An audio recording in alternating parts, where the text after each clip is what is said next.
3D editing with elite motion. আজকের দিনে সব ক্রিয়েটারই নিজের ভিডিওকে প্রফেশনাল 3D লুক দিতে চায় অ্যান্ড অনেকে এটা সাকসেসফুলি করেও ফেলে। বাট এই কাজটা তখন আমাদের কাছে আরও ডিফিকাল্ট লাগে যখন মোবাইল এডিটরসরা এরকম ভিডিও বানায়, কারণ মোবাইল দিয়ে প্রফেশনাল 3D ক্যামেরা এডিটিং করা গেলেও আপনি তা করতে পারেন না এবং এখনও ক্যাপকাটে গিয়ে কোনো ফ্রি টেমপ্লেট বা ইফেক্ট ইউজ করেন, যার জন্য আপনার ভিডিওতে অডিয়েন্সরা নতুন কিছু পায় না অ্যান্ড আপনি কোয়ালিটি কন্টেন্ট প্রোভাইড করতে পারেন না। Then what is the solution? Well, আপনিও যদি সেম সিচুয়েশনে থাকেন তাহলে এই ভিডিও আপনার জন্য। আর আপনিও 3D ক্যামেরা এডিটিংয়ের বেসিক টু অ্যাডভান্স পর্যন্ত ইজিলি শিখে যাবেন, only if you don't skip the video. So are you ready?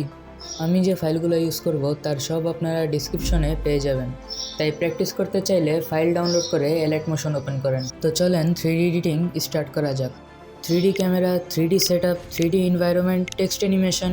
3D video বানাতে হলে আপনার এটা জানতে হবে যে 3D ক্যামেরা কাজ কীভাবে করে, কারণ 3D ক্যামেরা ছাড়া 3D ভিডিও ক্রিয়েটই হয় না। এখন এটার মধ্যেও আপনি অনেক কিছু পাবেন, বাট এখনের জন্য 3টা মেইন পার্ট জানেন। সো 3D মানেই 3 dimension, x axis, y axis, z Axis.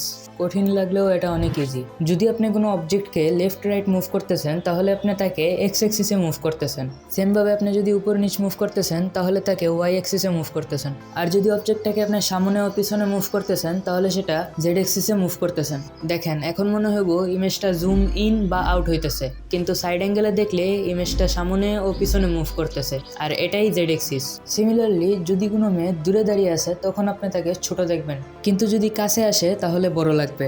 এখন তার হাইট সেম থাকে, শুধু দূরের জিনিস ছোট লাগে আর কাছের জিনিস বড়। নাও আমার 3D প্যাকের মধ্যে যে ফাইলগুলো আছে সবগুলো নিয়ে এসে যান এলাইট মোশনে, প্লাস আইকনে ক্লিক করেন আর আমার সেটিংসগুলো কপি করে নেন। এখন যদি আপনারা প্রজেক্ট ফাইল চান তাহলে ডিসক্রিপশনে একটা লিঙ্ক আছে, সেই লিঙ্ক থেকে প্রজেক্ট ফাইল নিতে পারেন। এখন প্রজেক্ট ফাইল কিভাবে ওপেন করবেন তা আমি ভিডিওর লাস্টে বলবো। এই প্লাস আইকনে ক্লিক করেন আর ইমেজগুলো 1 by 1 অ্যাড করেন। মনে রাখবেন ডিসক্রিপশনের লিঙ্কে যে ইমেজগুলো আছে সেই ইমেজগুলাই ইউজ করবেন। প্রথমে ব্যাকগ্রাউন্ড, দেন মাউন্টেন্স, দেন স্ট্যাচু। কোনটা আগে আসবে আর কোনটা পরে এটা নিয়ে একদম কনফিউজ হবেন না, কারণ ইমেজের মধ্যে নাম ও নাম্বার দেয়া আছে, তার সাথে আমি একটা ফাইনাল ইমেজও দিয়ে দিছি যাতে আপনি ওই ফাইনাল ইমেজ দেখে আপনার সিন সেট আপ করতে পারেন। যখন আপনার সিন সেট আপ হয়ে যাবে দেন এই সবগুলো ইমেজকে 3D তে আনতে হবে। সো 3D করার জন্য প্রথম ইমেজটাই ক্লিক করবেন, মুভ অ্যান্ড ট্রান্সফর্মে যাবেন। দেন এখানে আপনারা দেখতে পাবেন যে এক্স অ্যাক্সিস আর ওয়াই অ্যাক্সিস একসাথে জয়েন আছে, বাট আমাদের এখন এটাতে কোনো কাজ নেই। আমরা জেড অ্যাক্সিসে যাব, দেন এটার ভ্যালুকে অ্যারাউন্ড 300 করে দিব। দেন এটার সাইজ ইনক্রিজ করার জন্য এই স্কেল অপশনে যাব আর এটার সাইজকে ইনক্রিজ করে দিব। সেম ভাবে বাকি ইমেজগুলোও 3D করে নেবেন, বাট ফার্স্টের ইমেজ থেকে পরের ইমেজটার জেড অ্যাক্সিসের ভ্যালু 200 কম রাখবেন। যেমন প্রথমটার ভ্যালু যদি 3000 হয় তাহলে দ্বিতীয়টার ভ্যালু 2800 হবে আর তৃতীয়টার ভ্যালু 2600 হবে। এরকম করে সবগুলোর জেড অ্যাক্সিসের ভ্যালুকে অ্যাডজাস্ট করার পর এখন আমরা শুরু করব এডিটিং এর প্রসেস। এখন আমরা অ্যাড করব একটা ক্যামেরা লেয়ার, আর ক্যামেরা আপনি তখনই অ্যাড করতে পারবেন যখন আপনার কাছে এলাইট মোশনের পেইড সাবস্ক্রিপশন থাকবে, কিন্তু আমি আছি না, ডিসক্রিপশন থেকে এলাইট মোশনের পেইড ভার্সন ইনস্টল করে নেন। ওকে, ক্যামেরা লেয়ার অ্যাড করার পর এখন ক্যামেরা অ্যাক্টিভ করার জন্য আমরা এখানে গিয়ে ক্লিক করব। দেন ক্যামেরা অ্যাক্টিভ করার পর ক্যামেরা লেয়ারে ক্লিক করব, মুভ অ্যান্ড ট্রান্সফর্মে যাব। দেন এখানে একটা কি ফ্রেম অ্যাড করব। নাও টাইম লাইনে সামনে গিয়ে আরও একটা কি ফ্রেম অ্যাড করব। দেন জেড অ্যাক্সিসে ক্লিক করব আর এইভাবে একটু জুম করে নেব।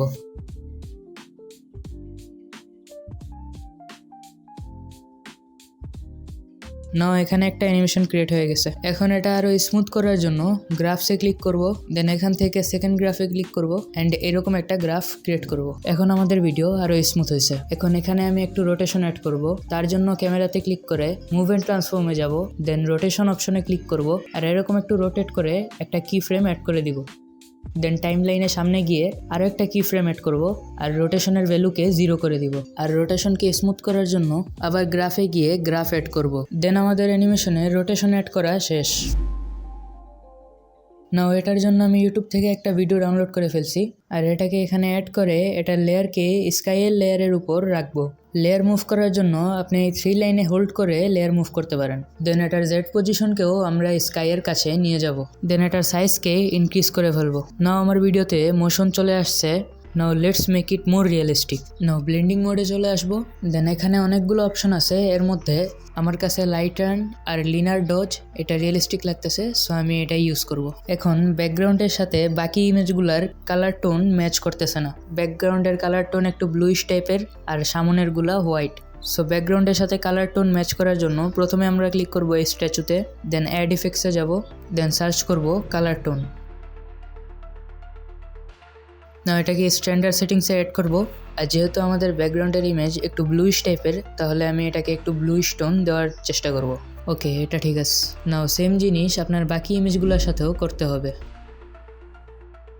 এখন টেক্সট অ্যাড করার জন্য এই প্লাস আইকনে ক্লিক করবেন, দেন এখানে আপনার যে টেক্সট আছে সেটা অ্যাড করবেন। উপরের বটম সাইড থেকে আপনারা টেক্সটের ফন্ট সিলেক্ট করতে পারবেন, আর রাইট সাইড থেকে টেক্সটের সাইজ আর কালার চুজ করতে পারবেন। এখন এটার জেড এক্সিসকে স্ট্যাচুর পিছনে নিয়ে যাব আর এটার সাইজকেও অ্যাডজাস্ট করে নিব।